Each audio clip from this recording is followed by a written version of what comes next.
sejahtera. Salam sejahtera. Salam sehat. Salam sehat. Salam lintas agama. Salam lintas agama. Salam Rahayu. Salam Rahayu. Salam Pancasila. Salam Pancasila. Salam budaya. Salam budaya. Wassalamualaikum warahmatullahi wabarakatuh. Halo, perkenalkan nama aku Baratu Kaila Dharma. Halo, perkenalkan nama aku Adelia Putri. Halo, nama saya Desmita Maharani. Halo, nama aku Ayu Desa Lestari. Halo, saya Atis Halo, saya Nilti. Halo semuanya, video kali ini saya dan teman-teman saya akan menjelaskan tentang sistem imun yang berperan penting dalam melindungi tubuh dari berbagai penyakit. Kalian tahu nggak apa itu sistem imun? Nah, sistem imun adalah mekanisme pertahanan tubuh yang melawan virus, infeksi, bakteri, dan zat asing lainnya. Tanpa imun, tubuh kita mudah terserang penyakit. Anatomi sistem imun. Yang pertama, ada sumsum tulang atau bone marrow. Sumsum tulang merupakan organ utama hematopoiesis, yaitu proses pembentukan seluruh sel darah. Di sini terbentuk sel-sel imun seperti limfosit B, limfosit T, matang dalam bentuk bulu matang, neutrofil, eosinofil, basofil, monosofit, dan sel darah lainnya. Fungsi penting, tempat pematangan limfosit B, sehingga B, sel dewasa sudah siap mengenali antigen ketika keluar sirkulasi. Menyediakan cadangan sel induk atau sistem sel untuk regenerasi sel imun setiap hari. Yang kedua adalah kelenjar timus. Timus adalah organ tempat pematangan limfosit T. Proses penting di timus ada dua. Yang pertama ada seleksi positif, yaitu memilih sel T yang mampu mengenali MHC atau major histocompatibility complex. Yang kedua, seleksi negatif, yaitu menghilangkan sel T terlalu reaktif terhadap jaringan tubuh sendiri atau mencegah autoimun.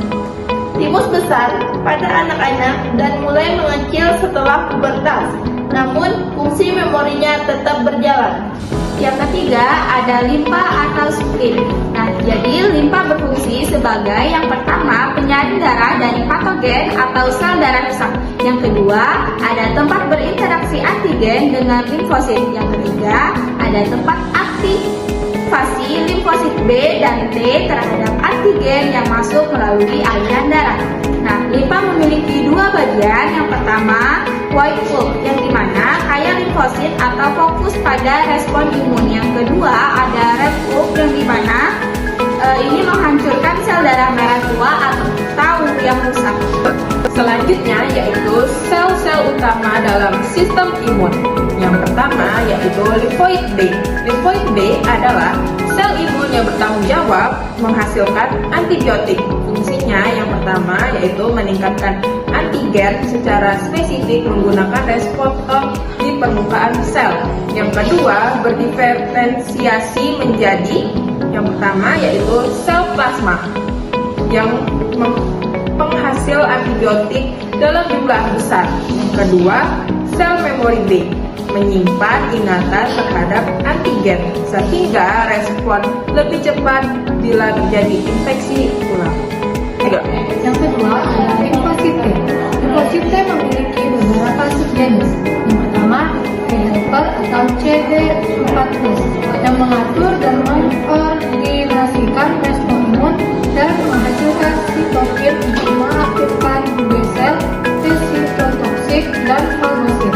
Yang kedua ada T sitotoksik atau CD8+ yang menghancurkan sel tubuh yang terinfeksi virus, sel kanker, atau sel abnormal lainnya dan menunggu dengan cara melepaskan enzim perusak seperti perforin dan granzime.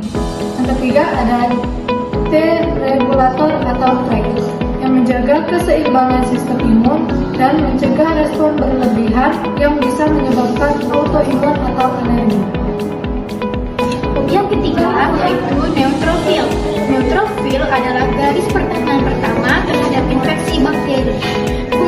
melakukan fagositosis, yaitu menelan dan menghancurkan patogen, melepaskan zat antimikroba, membentuk net neutrofil extracellular trap untuk menangkap bakteri.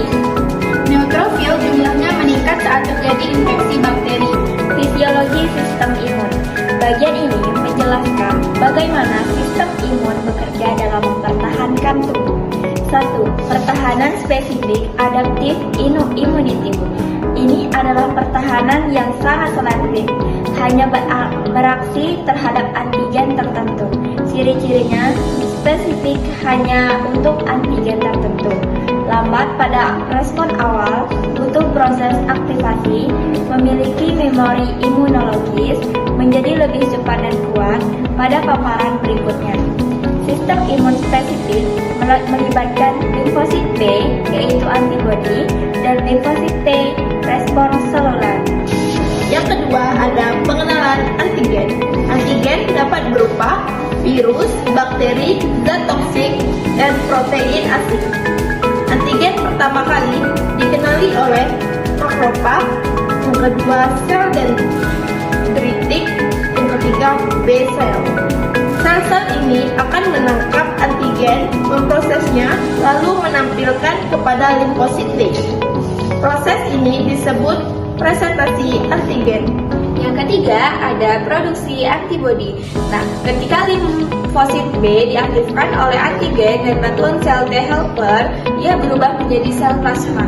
Nah, sel plasma ini menghasilkan berbagai tipe antibodi, seperti yang pertama ada IgM, yaitu adalah muncul pertama kali saat infeksi baru. Yang kedua ada IgG, yang dimana dominan dalam infeksi lanjutan, memberikan kekebalan jangka panjang. Yang ketiga ada IgA, yang dimana banyak di saluran nafas dan pencernaan. Yang keempat ada IgE, yang dimana terkait alergi dan infeksi parasit.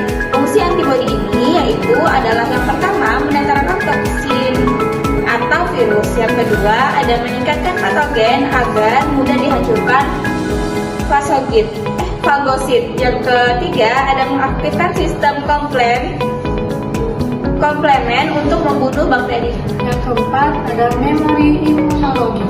Setelah infeksi pertama, sistem imun menghasilkan yang pertama sel memori B dan yang kedua sel memori T.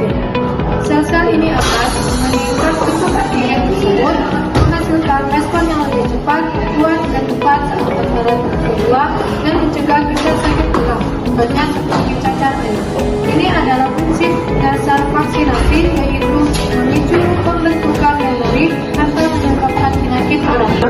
Nah, jadi sistem imun adalah mekanisme pertahanan kompleks yang bekerja melalui interaksi organ limfoid, sel-sel imun, dan proses fisiologi yang saling terkoordinasi. Pemahaman sistem imun sangat penting untuk memahami penyakit infeksi, alergi, autoimun, dan dasar dari vaksinasi.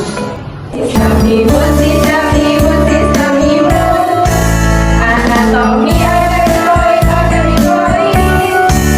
yang pertama mengeluarkan kedua penyakit imun, yang ketiga ada limfa. Sistem imun, anatomi